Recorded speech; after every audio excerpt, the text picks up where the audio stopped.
시청자 여러분 안녕하십니까? 상쾌한 아침입니다. 어제 국회 운영위원회에서는 이 정의용 국가안보실장과 노영민 대통령 비서실장이 출석했습니다. 자유한국당 의원들과 설전을 벌였습니다. 그런데 이 내용을 보면 이 나라의 국가수뇌부 청와대가 얼마나 정신적으로 해체되어 있는지, 이런 국가수뇌부에게 국가를 맡겨야 되는지, 과연 이런 청와대가 일본과의 경제보복 사태를 제대로 해결할 수 있는 것인지, 북한에 대한 안보 사태는 제대로 대처를 할 수 있는 것인지 심각한 의문이 듭니다. 정양석 자유한국당 원내 수석 부대표는 이런 식으로 외쳤습니다. 저런 안보실장이 있으니 국가안보가 이 모양이다.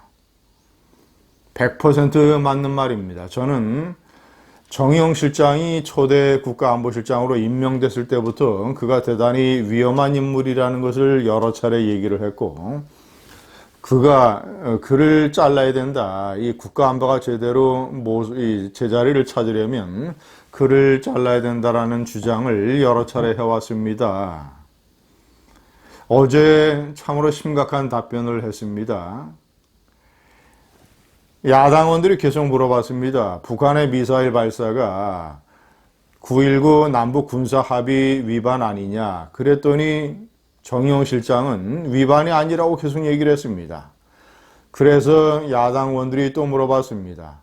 그 전날 국회 국방위원회에서는 정경두 국방장관이 군사 합의 위반이라고 시인을 했는데 왜 안보실장은 위반이 아니라고 얘기하느냐. 사실 정경두 국방장관도 한동안 머뭇머뭇거리다가 야당 의원이, 박맹우 의원이 매섭게 물어붙이니까 위반이냐 아니냐 단적으로 얘기를 해라.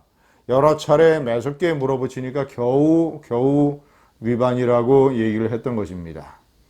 그런데 어쨌거나 종국에는 남북 군사 합의 위반이라고 국방부 장관이 명백하게 시인을 했는데, 그런 속기록이 버젓이 살아있는데도 안보실장이라는 작자가 처음에는 자기 생각에 군사 합의가 아니다라고 얘기를 하고, 정경두 국방장관도 국방위에서 그런 취지로 얘기한 게 아니라고 얘기를 하고, 끝내 부인하다가 속기록을 보고 마지막에서야 또 시인을 하고 말았습니다. 어떻게 해서든지 군사 합의 위반이 아니라는 식으로 북한을 두둔하려고 애쓰는 심리가 심장 속에 숨어 있으니까 그저 어떤 교훈 영색으로 빠져나가려고 하는 이런 국가안보실장. 문재인 대통령은 아예 NSC를 주재하지도 않지 않고 있습니까?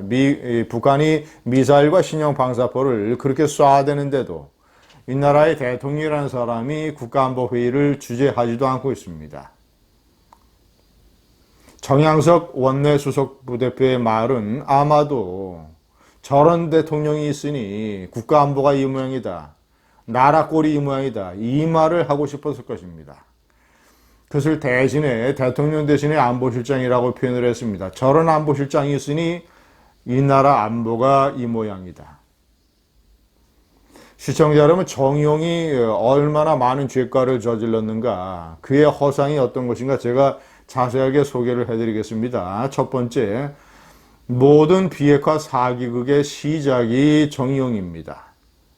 지난해 3월 4일, 5일 이틀 동안에 정의용 실장은 서훈 국정원장과 함께 문재인 대통령의 특사단으로 평양에 갔습니다.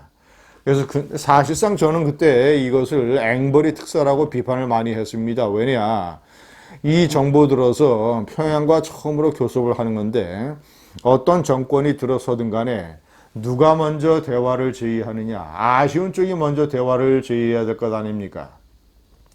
그래서 남북관계에서는 보다 더 사정이 낮고 경제력이 막강한 이런 남한이 항상 갑의 위치를 유지를 해야 되는데, 엉뚱하게 먼저 특사단을 보내고 정상회담을 제의하고 퍼주기를 제의하고 이런 식으로 해서 을의 위치로 남한을 전락시켰다, 앵벌이 특사했다라고 비판을 했었는데, 앵벌이 특사 정의용이 돌아와서 아니나 다를까 국민들에게 발표를 했습니다.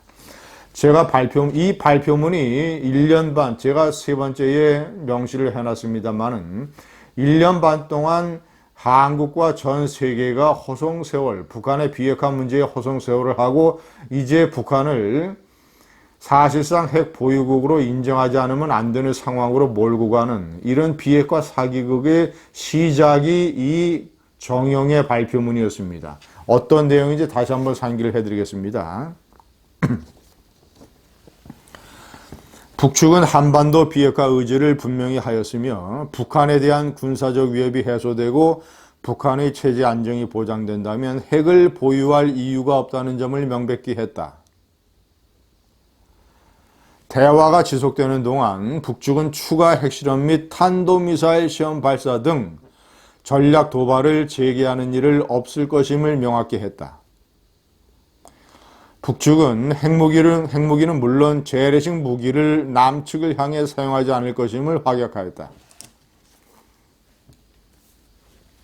대화가 지속되는 동안 탄도미사일 시험 발사를 하지 않을 것임을 명확히 했다. 비핵화 의지를 분명히 했다. 이런 언론 발표문을 하고 문재인은 마치 자신이 정말이지 기다렸던 학수고대했던 답변을 들었다는 식으로 해서 정의용을 워싱턴으로 파견하게 합니다. 그래서 트럼프 대통령에게 직접 설명하도록 하고 트럼프 대통령은 그러면 김정은을 만날 의사가 있다라는 것을 정의용 실장으로 하여금 밤에 저녁 때 백악관 뜰에서 발표를 하게 합니다. 이것은 트럼프의 아주 고도의 전략이었습니다. 왜냐? 나중에 북한 김정은이와의 비핵화 협상이 잘 안 되더라도 북한이 비핵화 의지가 정녕 없다는 것이 드러나더라도 처음에 비핵화 의지가 있다라는 식으로 얘기한 것은 트럼프인 내가 아니라 남한의 정의용 국가안보실장이다. 남한 측이다.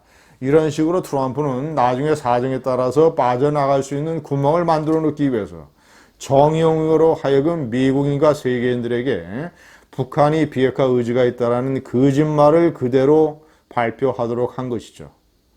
두 번째, 제가 명기한 대로 완전히 한국과 세계와 미국이 김정은이의 속임수에 놀아나서 1년 반 동안 허송세월을 하는 모든 비핵화 사기극의 주연이자 초연이자 시발점이 정의용이었던 것입니다. 처음부터 제가 이제 그 네 번째, 다섯 번째 명기를 해놨습니다만은 정의용 국가안보실장이 처음에 임명됐을 때 제가 왜 잘못된 인사고 위험한 인사고 정의용 실장은 잘려야 된다라고 주장을 했느냐. 우선 그는 북한과 안보에 대해서 대단히 무지합니다. 그는 경제 분야의 외교관 생활을 했습니다. 외교통상부에서 통상국장을 지냈고 워싱턴 주미대사관에서도 경제공사, 정무공사가 아니라 경제공사를 지냈습니다. 그리고 북한 핵이라든가 또는 안보, 한미의 군사동맹, 전체적인 전략 문제에 관해서 외교관으로서 제대로 경험을 쌓은 적이 없습니다. 북한을 가본 적도 없고 이런 사람이 국가안보실장이라고 하는 한나라 국가안보의 명주를 쥐고 있는 자리를 맡는 것 자체가 대단히 위험한 것이다. 그러니 결국 여섯 번째에 제가 적어놓은 대로 남북 군사 합의라고 하는 무장 해제 조치를 주도한 것 아닙니까? 그 밑에서 국방부를 압박을 해서 한 사람이 제가 며칠 전에 동영상에서 말씀드린 최종건 평화기획비서관. 이 정의용 최종건의 작품이 남북 군사 합의라고 하는 일종의 무장 해제를 주도한 것입니다. 남북 군사 합의에 분명히 명시가 되어 있습니다. 긴장을 조성할 수 있는 도발 행위를 하지 않는다. 북한의 미사일 발사라든가 신형 방사포 마구 쏴대는 것이 이 조항에 위반되지 않는다고 하는 정의용 국가안보실장. 정양석 원내 수석부대표의 호통이 정말이지 너무나도 정확한 저런 국가안보실장이 있으니 국가안보가 이 모양이다. 저런 대통령이 있으니 말은 하지 않았지만 저런 대통령이 있으니 국가의 안보와 경제 상태가 이 모양이다. 어제의 국회 운영의 모습은 정말이지 이 나라가 얼마나 정신적으로 해이가 되어 있는가. 제가 얘기한 대통령이 휴가를 가든 안 가든 대통령의 뇌 자체가, 국가의 수뇌부 자체가 휴가 중이라는 사실을 다시 한번 보여줬습니다. 감사합니다.